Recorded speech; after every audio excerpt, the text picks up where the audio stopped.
Our first mistake here is what we call TRex arms, and that's having the elbow too close to the body or tucked in. The results of this are less power, less reach. We're not going to create the same angles as our contact point is now lower for that overhead, and it also means we're going to have to move right to the corners, as you can see here, and this makes our court a little bit bigger because we have to get close to the shuttle every time we hit. If you look at what it looks like on a full court, it often means from the back that we have no angles as we're hitting really flat, and this gives our opponent more time, and if they have more time they have more options to turn the shuttle cross, flick us flat, and basically put us under a little bit more pressure during the rally.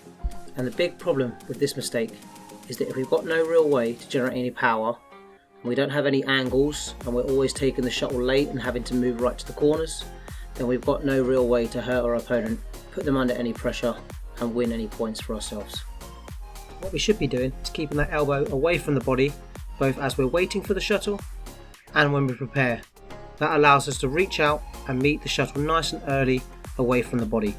This is going to give us the best angles because we've got an early contact point on those overheads, and allows us to reach out at the front to meet the shuttle nice and early. This will give our opponent a little bit less time and will give us more options, as we can now hit cross and turn the shuttle easier because the shuttle's out in front of our body. Okay, and this is also going to allow us to control the rallies because we're taking time away from our opponent. It's going to feel like we've got a little bit more time between shots. If we look at this comparison here, you can see how the shot on the left, Daryl's meeting it nice and early, and the shot on the right, he's got quite a late contact point.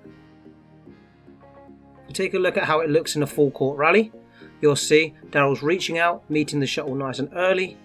This allows him to play tight nets and flick off early from the front, and also to retrieve those wider attacking shots with a little bit more ease. This is going to allow him to cover the court a lot easier, and it allows him to be a lot more efficient with his movement because he doesn't have to move as far. It's going to save him a lot of energy in the long run. And it also allows him to get his racket outside of the shuttle around the net, and like we said earlier, he can more easily cross the shuttle.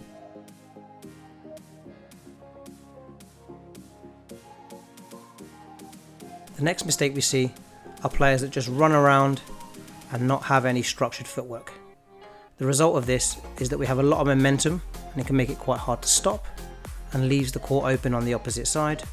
And we also see players lunging on the wrong leg, making it difficult to recover, and this happens because our feet are all over the place. And you'll see from this slow-mo how much I'm having to move to each corner, and then as a result how far I'm having to travel for the next shot. We don't want to do this because it's quite an inefficient way to move, and if you play matches like this you'll actually get really tired and you'll just be exhausted by the end. And you can see here on a full court how I'm hitting, and even after I hit the shot I'm still moving. I'm not stopping and getting back to our base position, and you can see how hard I'm having to work compared to Daryl on the other side. If we look at good technique now, you'll see how I'm gliding around the court. There's less steps. I'm timing my split in the middle with the shot that Daryl's hitting. This means I can move in the right direction straight away, and I'm not delayed on the next shot. And if you watch good players do this, they'll take no extra steps when they play, and this is why they make moving around the court look so easy and effortless. And if we look at it from a full court now, you'll see how I'm gliding around the court. I'm able to take the shot a little bit earlier because I'm recovering correctly out of the corners. I'm also able to take the next shot early. This allows me to link my good shots together. Because I'm earlier on the shuttle, I'm able to have a little bit more of an effect on the rally and attack and try and win some points. Our next mistake is not using the corners when we play. So what I mean is not hitting our shuttle to the corners and making our opponent move. You can see how Daryl's hitting everything to me. This gives me a lot more time and options to play whatever I want. I've got lots of opportunities to attack and not having to move that much. So he's not really putting me under any pressure. He's not playing any shots that are really going to hurt me or force me to make a mistake. If we take a look at it on a full court, you can see how little I'm moving on this side and how much Daryl on the red on the far side is having to move around. If you look at the rallies as a whole, you can see how I'm able to control the rallies. And from this point of view, you can see how Daryl's having to work really hard. Okay, and because he's hitting everything back to me, I can make him really work. I can stretch him, put him in the corners, and as a result, create attack for myself. If we look at the correct technique, you can see here how Daryl's putting the shuttle in the corners now, and all of a sudden he's made my court a little bit bigger.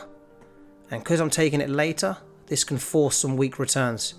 This gives him a lot more time and space for his next shot to exploit areas that I've left, or if I haven't recovered in time, he can make the most of.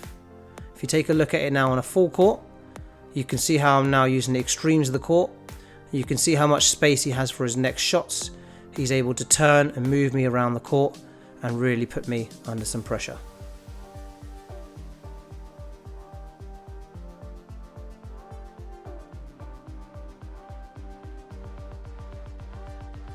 And if you look at it here from Daryl's perspective, you can see how he's using the corners on every shot. He's stringing his shots together, making sure every shot he hits goes to the corner, or is at least making me move to not give me the chance to take it early and to try and keep the initiative. So our next mistake we see is letting it drop too much. So players taking it too low and almost feeling like they're giving themselves a lot of time and hitting it in an area which is almost too comfortable. This has quite similar effects to the TRex arms we talked about earlier, that it gives our opponent lots of time, means we always take it late so we don't have any angles or ways to attack and win the point. Although we can hit it hard from here, we don't have any ways we can hit steep and attack. If you look at it on a full court, by also taking it late, it gives me on the other side a lot more time to gain initiative in the rally by taking it early and putting him under pressure. As a result, you can see that he's not really able to hurt me. He's got no real weapons he can use to win the point. And as long as I don't make mistakes, I can just move him from corner to corner with plenty of time until he makes a mistake or I force a weak return that I can attack and win the point on. So if we take a look now at good technique, what you should see, and you can see here that Daryl is reaching out, taking the shuttle early, and on the overheads reaching up to get those best angles. And what this does, not only does it give you those steeper angles and steeper shots and allows you to turn it cross, but it also gives your opponent less time. Because if you let it drop, they have more time to recover and then get in on the next shot early. But if you're taking it early, you're taking that time away from them. If we have a look now at what it should look like on a full court, you can see how Daryl's now taking the net early.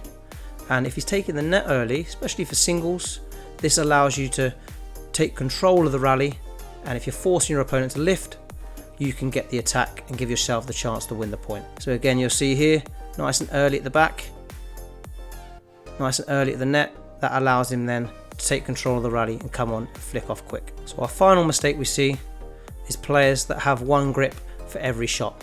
So you can see here how Daryl's got the wrong grip and hasn't changed to his backhand grip. And you can see how he's playing every shot with the forehand. This is going to limit his power on the backhand, because with that floppy wrist we can't generate any power and hit effective shots either. And again, you can see on this side how now he's doing everything with the backhand grip. And although that's great on the backhand side, on the forehand it doesn't give us a chance to use our fingers and our wrist and generate any power and whip the shuttle round. So if you're looking to counter-attack in doubles, this can make it very difficult. If we take a look now at our good technique, you can see how Daryl is changing from forehand grip on this side, and then when he moves across to the other side, he's going to have a backhand grip. This means it always has the right grip at the right time, so we just need to practice this grip changing and get used to using our fingers to change the grip during the rally. If you'd like to learn the 4 grips of badminton, then click on this video here, and if you'd like to learn how to move to all 4 corners in badminton, click on this video here. Subscribe to see the next video for us and help us reach 100,000 subscribers.